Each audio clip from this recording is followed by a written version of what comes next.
আজকের টার্গেট একটা, ইসলাম। মুসলমানের সঙ্গে সম্পৃক্ত যা আছে সমস্ত কিছুকে আজকে পশ্চিমা ওয়ার্ল্ড ভিউ, ওয়েস্টার্ন কান্ট্রিগুলো থেকে শুরু করে আমাদের ইন্ডিয়া পর্যন্ত সব জায়গাতে মুসলমানের সঙ্গে সংশ্লিষ্ট যা আছে সবগুলোকে তারা আজকে খারাপ মনে করে না? যা আছে, মাদ্রাসা মানেই জঙ্গি সন্ত্রাসী আতরঘর, এরকম পেপার পত্রিকার হেডলাইন দিতেও তাদের বিবেকে একবারও বাধা দেয় না। বাধা দেয় নাকি? এবং তারা প্রকাশ্যে গর্ব করে বলে মাদ্রাসার শিক্ষা ব্যবস্থাকে বন্ধ করার জন্য সার্বিকভাবে তারা চেষ্টা প্রচেষ্টা চালাচ্ছে। কেন? কারণ তাদের দাবি হচ্ছে এটা যে মাদ্রাসা থেকে কোনো বিজ্ঞানী তৈরি হয় না, মাদ্রাসা থেকে তৈরি হয় জঙ্গি সন্ত্রাসী। বলা হয় কি হয় না? বলা হচ্ছে কি হচ্ছে না?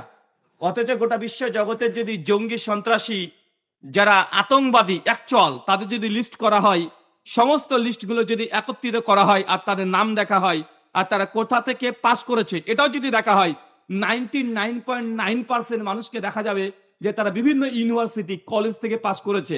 অথচ তাদেরকে এই কলেজগুলোকে কখনো দোষারোপ করা হয় না। করা হয় নাকি? করা হয় না। ব্যতিক্রম দুই একটা কেস যদি এমন হয়ে যায় যে মাদ্রাসার কোন শিক্ষকের দ্বারা কোনো কিছু একটা ঘটেছে, ওটাকে একদম হেডলাইট করে হাইলাইট করে প্রচার করে দেয় কি দেয় না? তার টার্গেট হচ্ছে ইসলাম। টার্গেট একটা, ইসলাম। ইসলাম ছাড়া অন্য কোনো টার্গেট তাদের নেই। এই জন্য গোটা বিশ্ব জগতে আজকে প্রেক্ষাপট দেখেন যে মুসলিম জাতি আজকে নির্যাতিত, নিষ্পেষিত, লাঞ্ছিত, বঞ্চিত, পদদলিত। অথচ আল্লাহ সুবহানাহু ওয়া তাআলা কোরআন মাজিদ আমাদেরকে জানাচ্ছেন, সূরা আল ইমরান আয়াত নম্বর ১১০, কুনতুম খায়রা উম্মাহ, এই মানুষ জাতির মধ্যে, সমস্ত মানুষ জাতির মধ্যে সর্বশ্রেষ্ঠ জাতি এমনি তো মুসলমান। তারপর আল্লাহ সুবহানাহু ওয়া তাআলা বলছেন নির্দিষ্ট কিছু মুসলমান যাদের কিছু গুণাবলী আছে, গুণাবলীর কারণে তারা খায়রা উম্মাহ, সর্বশ্রেষ্ঠ জাতি। হয়তো গোটা বিশ্ব জগতে দেখেন মুসলমান আজকে আমরা মার খাচ্ছি কি খাচ্ছি না? খাচ্ছি তো নাকি? আজকে আমরা মুসলমান আজকে টেনশন আছি না নাই? ও আচ্ছা, মনে দেখতে পাচ্ছি না, ওটাকে বন্ধ করতে বলছি।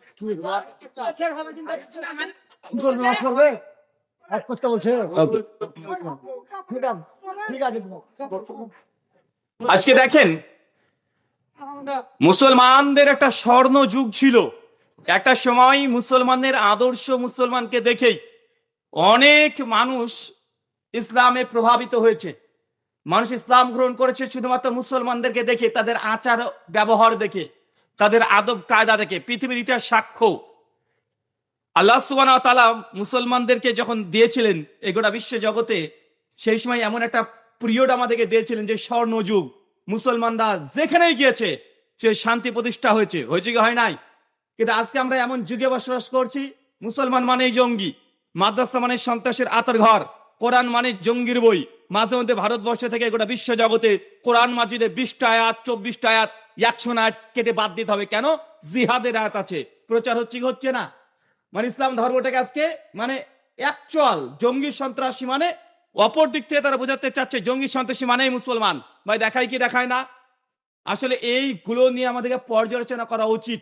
এগুলো নিয়ে আমরা যত বেশি পর্যালোচনা করব, মানুষের কাছে আমাদের কণ্ঠস্বর যত যাবে, তত মানুষের মধ্যে এই ভুল ধারণাগুলো দূর হবে। তারা যদি সারা জীবন অভিযোগ করে যায় আর আমরা যদি পর্যালোচনা না করি, যে ডিফেন্স না করি, একদিন এই মিথ্যা কথাগুলোকে মানে সত্য মনে করবে না?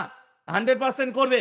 তাই আমাদেরও এটা দায়িত্ব বা কর্তব্য যখন যে সময় একটু হলেও পর্যালোচনা করা। তার জন্য আজকে যে বিষয় গুরুত্বপূর্ণ আলোচনার বিষয়, মুসলিম জাতির অধঃপতনের কারণ। চলে এ বিষয়ে খুব লম্বা সময় আপনাদের নষ্ট করব না, সামান্য কিছু আলোচনা করব, যেন আমাদের সামনের যুবক তরুণ যারা আছে, যারা চলতে গেলে যেসব প্রশ্নের সম্মুখীন হয়, এই প্রশ্নগুলোকে তারা যেন ডিল করতে পারে। অমুসলমানের কাছে যেন ইসলাম মানে আজকে খতরনাক, এই জিনিসটা যেন তাদের ভেতর থেকে দূর হয়, এই কাজগুলো আমাদেরকে করতে হবে। আলোচ্য বিষয় মুসলিম জাতির অধঃপতনের কারণ। টাইমস অফ ইন্ডিয়া 2015 সালে 13 অক্টোবর পৃষ্ঠা নাম্বার 19-এ তারা একটা খবর ছাপাচ্ছে। তারা বলছে যে গোটা বিশ্ব জগতে মানুষের সংখ্যা প্রায় 800 কোটি। বলেন তো কত কোটি? আরো জোরে বলেন। 800 কোটি মানুষ আছে। আর এই 800 কোটি মানুষের মধ্যে ধর্ম আছে প্রায় 4,500। কতগুলো? টাইমস অফ ইন্ডিয়া বলছে যে ধর্মের সংখ্যা প্রায় 4,500। আপনি চিন্তা করতে পারছেন আমরা কটা ধর্মের নাম জানি? সর্বোচ্চ 10টা ধর্মের নাম আমরা বলতে পারবো না। আমরা বলতে গেলে হিন্দু, মুসলমান, বৌদ্ধ, জৈন, ইহুদি, খ্রিস্টান, এই 10টা ধর্মের নাম বলতে গিয়ে আমরা আটকে যাব। অথচ 4,500 আলাদা আলাদা ধর্ম আছে, ধর্মের মানুষ আছে, ধর্মগ্রন্থ আছে। আর 4,500 ধর্মের মধ্যে যে ধর্মের মানুষ গোটা বিশ্ব জগতে সবচেয়ে বেশি, সে ধর্মটার নাম কি বলেন তো? কোনটা? কে বলছে ইসলাম, কে বলছে খ্রিস্টান? আর যারা বলছে ইসলাম তারা হাত তোলেন তো। মাশাআল্লাহ, অনেকে আছেন, হাত নামান। যারা বলছেন খ্রিস্টান তারা একবার হাত তোলেন তো। আর বাকিগুলো কি পেট খেরু? মানে যেটা ঠিক সেই সময় হাত তুলবে এরকম নাকি? গোটা বিশ্ব জগতে যে ধর্মের জনসংখ্যাতে বেশি মাটি, আর পৃথিবীর দ্বিতীয় বৃহত্তর ধর্মের নাম হচ্ছে আমরা হতভাগা মুসলমান। আমাদের পরিসংখ্যান গোটা বিশ্ব জগতে প্রায় 180 কোটি। কত কোটি? 180 কোটি। মানে গোটা বিশ্বের জগতের তুলনায় মুসলমানদের সংখ্যায় মোটে কম না। আমরা অলরেডি দ্বিতীয় স্থান অধিকার করে ফেলেছি। 180 কোটি। পৃথিবীর তৃতীয় বৃহত্তর ধর্মের নাম হচ্ছে হিন্দুইজম, যাদের পরিসংখ্যান গোটা বিশ্ব জগতে আছে প্রায় 130 থেকে 140 কোটি। কত কোটি? 130 থেকে 40 কোটি। তার মানে মুসলমান আমরা সংখ্যাতে দ্বিতীয় স্থানে আছি। আরে ভাই, যদিও সংখ্যালঘু, তারপরে অনেক রাষ্ট্রের চাইতে মুসলমান ইন্ডিয়াতে বেশি আছে। যেমন বাংলাদেশ, তারা সংখ্যাগরিষ্ঠ মুসলমান রাষ্ট্র, প্রায় 92% মুসলমান বসবাস করে। অথচ মুসলমান আছে মাত্র 15 কোটি। কত কোটি? কত কোটি? বাংলাদেশে 15 কোটি, কিন্তু সংখ্যায় তারা কি 92% মুসলিম রাষ্ট্র। পাকিস্তান দেখেন, ওখানে হচ্ছে 90% মুসলিম রাষ্ট্র, অথচ ওখানে মুসলমানের সংখ্যা আছে মাত্র 17 কোটি। তাহলে 15 17 কত হলো? টোটাল কত হয়েছে? 32 কোটি। আমরা ইন্ডিয়াতে মুসলমান সংখ্যালঘু, ইন্ডিয়াতে মুসলমান সংখ্যালঘু হলেও যদি জনসংখ্যা যদি আমরা বেসরকারি ভাবে দেখি, তাহলে কমপক্ষে ইন্ডিয়াতে মুসলমানের সংখ্যা প্রায় 37 কোটি। কত কোটি? তার মানে বাংলাদেশ আর পাকিস্তানের যত মুসলমান আছে, ইন্ডিয়াতে মুসলমান সংখ্যালঘু হলেও তার চাইতে বেশি আছে না নাই? আছে না নাই? কারণ ইন্ডিয়া হচ্ছে অনেক বড় একটা জায়গা, অনেক বড় একটা জায়গা, প্রায় 140 কোটি মানুষ বসবাস করে। মুসলমান 37 কোটি, তার জন্য সংখ্যালঘু। কিন্তু পৃথিবীর অনেক রাষ্ট্রের চাইতে ইন্ডিয়াতে মুসলমানের সংখ্যা অনেক বেশি, এমনকি সৌদি আরবের চাইতে ইন্ডিয়াতে বেশি। কথা মানে বুঝতে পারেননি? মানে অনেক রাষ্ট্র যেটা গোটাগোটা ইসলামী রাষ্ট্র বলা হয়, সংখ্যাগরিষ্ঠ মুসলিম রাষ্ট্র, কিন্তু মানুষের জনগণনা দেখলে ইন্ডিয়াতে অনেক বেশি মুসলমান আমরা আছি। আলহামদুলিল্লাহ। একটা কমন অভিযোগ আছে, কি জানেন? যে মুসলমান ভারতবর্ষে যখন এসেছে, এই যে ঝাড়খণ্ড আছে না, ঝাড়খণ্ড চেনেন তো?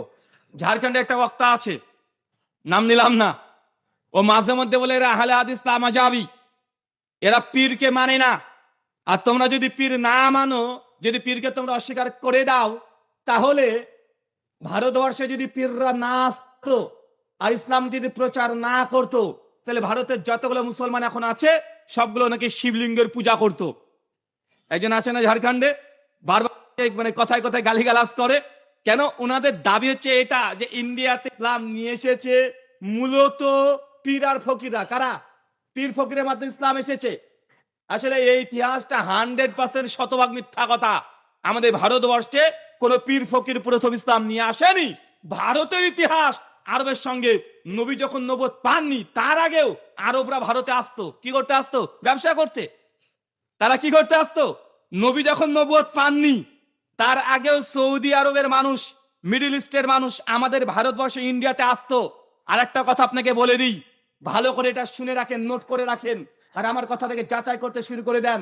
যে সময়তে আরব, মিডল ইস্ট মানে এই সৌদি, দুবাই, কুয়েত, কাতার, এই অঞ্চল যেই সময়তে অন্ধকারে বসবাস করছে, যেই সময় তারা মূর্খতার সাগরে বসবাস করছে, এই সময় জ্ঞান বিজ্ঞান চর্চার মধ্যে নেই, যেই সময় মানুষ না জঙ্গলি তা বোঝা যেত না, ওই সময়তে আমাদের এই দেশ, মহান দেশ ভারতবর্ষ, আমাদের ভারতবর্ষে সেই সময় মানুষগুলো বিজ্ঞান চর্চা করছিল। কি চর্চা? কথা বুঝেননি মনে হয়? যেই সময় সৌদি আরব, মক্কা, মদিনায় অঞ্চলগুলো মানুষকে মানুষ মূল্যায়ন করতো না, ওই সময়তে ভারতবর্ষে এত উন্নত ভারতবর্ষে মানুষ সেই সব ভারতবর্ষে বসে সে জ্ঞান বিজ্ঞান চর্চা করছে, তার সায়েন্স নিয়ে ঘাটাঘাটি করছে, তার বিভিন্ন ফিলোসফি নিয়ে আলোচনা করছে, বিভিন্ন অন্টোলজি নিয়ে আলোচনা করছে, বিভিন্ন দর্শন শাস্ত্র নিয়ে তার আলোচনা করছে। তার জ্বলন্ত প্রমাণ দেখবেন, সিরাত ইবনে হিশাম খুলেন, ইসলামিক হিস্ট্রি সবচেয়ে বড় হিস্ট্রি, সিরাত ইবনে হিশাম একদম প্রাথমিক যুগের প্রথম খণ্ড 82 নম্বর পৃষ্ঠা, আর রাহিকুল মাকতুম মাত্র 17 নম্বর পৃষ্ঠা খুলে রাখেন। যে কোনো সিরাতের গ্রন্থ উঠে রাখেন, আল বিদায় ওয়ান নিহায়া উঠে দেখেন ইমাম ইবনে কাসির রাহিমাহুল্লাহ প্রথম খণ্ড 119 নম্বর পৃষ্ঠা, যখন আল্লাহর নবীর নবুয়ত পাননি তার আগে মক্কার মানুষ, মদিনার মানুষ, সৌদি আরবের মানুষ কি করতো? যদি নারী সন্তান জন্মগ্রহণ করত তাকে জীবন্ত কবর দিত। কবর দিত না? কথা বুঝেনি মনে হয়? নবী আজ থেকে কত বছর আগে এসেছে? 1500 বছর আগে, 1440-45 বছর আগে ধরেন। তা 1500 বছর আগে যে নবী আসে, তাহলে আমরা বুঝতে পারছি নবী যখন নবুয়ত পাননি সেই সময় আরবের যা পরিস্থিতি, যখন মূর্খতা, ওই যুগকে বলা হয় আইএমএ জাহিলিয়াত, মানে অজ্ঞতার যুগ, মূর্খতার যুগ। কোনটাকে বলা হয়? মক্কা মদিনা সৌদি আরবকে। আচ্ছা 1500 বছর আগে যদি মক্কা মদিনাকে অন্ধকারের যুগ, মূর্খতার যুগ বলা হয়, তো 1500 বছর আগে আমাদের এই দেশ ভারতবর্ষকে কিসের দেশ বলা হয় জানা আছে? আমাদের পাশে তো বিহার আছে, আছে না? বিহারের পাটনাতে চলে যাবেন, নালন্দা বিশ্ববিদ্যালয়, নাম শুনেছেন? নালন্দা বিশ্ববিদ্যালয়। নালন্দা বিশ্ববিদ্যালয় ভারতবর্ষে তৈরি হচ্ছে 500 খ্রিস্টাব্দের পরে। কত খ্রিস্টাব্দে পরে? মানে আজ থেকে 1500 বছর আগে নালন্দা বিশ্ববিদ্যালয় যখন তৈরি হয়েছে, সেই সময় ভারতবর্ষে ওই বিশ্ববিদ্যালয়ে প্রায় 10,000 ছাত্র একটা জায়গায় পড়াশোনা করে, আবাসিক। চিন্তা করতে পারছেন আপনি? আরে আবাসিক কনসেপ্ট আজকে আমাদের এসেছে, কিন্তু নালন্দা বিশ্ববিদ্যালয় 1500 বছর আগে প্রতিষ্ঠা হচ্ছে ভারতবর্ষে আমাদের। আর সেখানে জ্ঞান বিজ্ঞান চর্চা হচ্ছে। প্রায় 90,000 বই পত্র নালন্দা বিশ্ববিদ্যালয়ে তাদের লাইব্রেরিতে ছিল। চিন্তা করতে পারছেন 1500 বছর আগে? সেই সময় এত উন্নত মানের তৈরি হয়েছিল না। তারপর যদি 90,000 বই যদি ভারতবর্ষের বুকে থাকে, তা যে জ্ঞান চর্চা করে, পৃথিবীর 35টা রাষ্ট্র থেকে ভারতবর্ষের মানুষ আসত জ্ঞান অর্জন করতে। হিয়াং শানের কথা শুনেন নাই? চীনের পর্যটক, তিনি কোথা থেকে এসেছিলেন? চীন থেকে। কি করতে? ইন্ডিয়াতে এসেছেন জ্ঞান বিজ্ঞান চর্চা করতে। তার মানে ভারতবর্ষ জ্ঞান বিজ্ঞানে অনেক উন্নত। আচ্ছা আয়ুর্বেদ শাস্ত্র একটা নাম শুনেছেন না? আয়ুর্বেদ শাস্ত্র শুনেছেন না? এটা কি শাস্ত্র? এটা মেডিকেল শাস্ত্র পুরোটাই। এটা পুরোটাই মেডিকেল শাস্ত্র ভারতবর্ষের। এই চিকিৎসা বিজ্ঞান ভারতবর্ষের। ভারতবর্ষকে নিয়ে আমরা এই কথাগুলো এই জন্য বলছি, অনেকে আমাদের দাড়ি টুপি দেখলে চুলকানি শুরু হয়ে যায়। যখন দেখছে দাড়ি টুপি মানে এরা দেশদ্রোহী, এরা গাদ্দার, এরা দেশকে ভালোবাসে না। ভাই বলে কি বলে না? তার মানে এই নয় ভারতবর্ষে নালন্দা বিশ্ববিদ্যালয়ে এত বড় বড় শিক্ষা প্রতিষ্ঠান তৈরি হয়েছিল। আর একটা অভিযোগ আছে যে নালন্দা বিশ্ববিদ্যালয়কে ধ্বংস করে দিয়েছে মুসলমানরা। কারা কারা ধ্বংস করেছে? এখতিয়ার উদ্দিন মোহাম্মদ বখতিয়ার খিলজির নাম আসে কি আসে না? অবাক হয়ে যাবেন, ছোট্ট একটা মেসেজ দিয়ে যায়। তাদেরকে জিজ্ঞাসা করেন পাল্টা যে ভাইজান যদি বলেন যে নালন্দা বিশ্ববিদ্যালয়ে মুসলমানরা ভেঙেছে, নাম কি? এখতিয়ার উদ্দিন মোহাম্মদ বখতিয়ার খিলজি। এখন গুগল করেন, পেয়ে যাবেন। পাল্টা প্রশ্ন করবেন সরাসরি যে ভাইজান বলেন তো নালন্দা বিশ্ববিদ্যালয় কখন ধ্বংস হয়েছে, কখন তাকে আগুন জ্বালিয়ে দেওয়া হয়েছিল? টানা 2 মাস আগুন দাও দাও করে জ্বলেছে। একদম ঝট করে উত্তর তারা দিয়ে দিবে 1194 খ্রিস্টাব্দ। কত? 1194 থেকে 95। পাল্টাবের প্রশ্ন করেন যে বাংলা বিহার, এই বিহার মানে তখন বাংলারই অন্তর্ভুক্ত ছিল। বিহার বাংলা আর বাংলাদেশের নওগাঁ থেকে শুরু